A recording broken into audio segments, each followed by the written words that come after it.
haiku चोमी Dharmaraj Rajkarnikar बुंगाचा सफुयातकया थिथि समालोचक तेस यानादिगु समालोचनाय मुना बुंगाचा या थिथि दृष्टि सफुया पेतबुच्या जुगुदु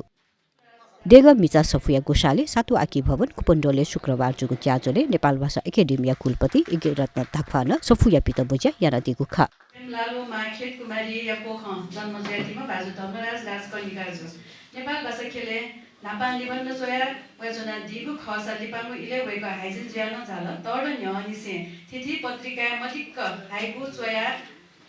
वजना दिमा हाइजिन धर्मराज राजकर्णिकार जिया हाइगु मुना बुंगाचा हाइगु सबु नेपाल सम्बत 1139 होली पुनि पुनो देग मिजा सबु या दुखा पिदमु ख बुंगाचा हाइगु सबु पिदंसा निसे नेपाल भाषा समालोचना याना दिगु पिदनी ढुङ्गुगु पिमदानीगु समालोचना मुना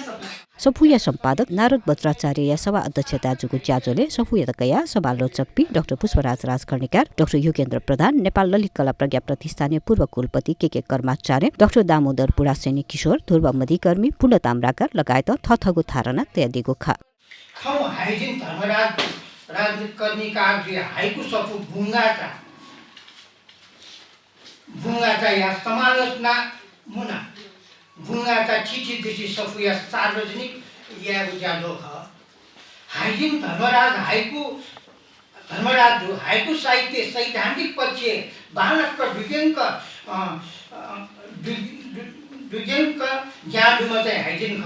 नेपाल भाषा खस नेपाली भाषा व्याकरण तर न्होनिसे हाइकु चया उजना उडु वेकया नेपाल भाषा हाइकु मुना सफु ख बुंगाचा तो हाइकु सब्जी दुखाना चोंगु हाइकु याका समीक्षक भाजु मेजपिस सार्थक हाइकु या रूपे कया चोंग चाहिँ खरेदु पत्र पत्रिका छ हाइकु सफुया हाइकु या कया समालोचक भाजु मेजपिस चोसु तया वइ चना दि झिसक स्याय सु खन्जुल बुंगाचा थिथि दृष्टिया बारे खन्तेगुजी नापा बुंगाचा ओके दुनिया हाइकु या खना साना वइ भेजी तो बुंगाचा थिथि दृष्टि सब्जी नेकी ढुंकला कि जिन नेम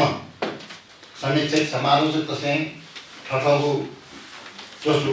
झुटागुडु उके मध्ये जिन पेम जी नेपाल भाषा खय पिएजुला अले सोमा खास नेपाली भाषा पि साहित्यकार असेन्ट्रो निम सोम मध्ये न निम नेवाय ख र छम गैर नेवारन जो हाइकु जी बना तर मजया अतिथुले बनेले हाइकु यो छुसवा वइ था वो सवा देखि ठीक है ना उठी सृजना की यार मुफो बना गु सवाल क्या होगा वो सवाल क्या हुई राजकर्णिकार से अगो गोवा हाइकु बने हुए सवाल तस्कन सवाल कतिपय कुराहरू मलाई लागेको धर्मराज राजकर्णिकारजीको बुंगाचा हाइकु सङ्ग्रहभित्र रहेका सङ्ग्रहित हाइकुहरूको बारेमा मैले यहाँ एउटा आलेख पनि यसमा लेखेको छु समालोचना समीक्षा गरेको छु त्यस हिसाबले पनि यहाँहरूले त्यसमा धेरै कुराहरू पाउनुहुन्छ र मुख्यतया के हो भने हाइकु भनेको अब हजुरहरू सबैलाई अवगत नै छ एकदमै सानो विधा जम्मा 17 अक्षरमा एउटा कविता नै पुरा हुने 17 अक्षरमा जम्मा 3 हरफ हुने त्यसमा 5 अक्षर पहिलो हरफमा दोस्रोमा 7 अक्षर फेरि 5 अक्षर 5 7 5 17 अक्षरमा एउटा कविता नै पुरा हुने त्यो हिसाबले अत्यन्त सानो आकारमा हुँदाहुँदै पनि त्यसले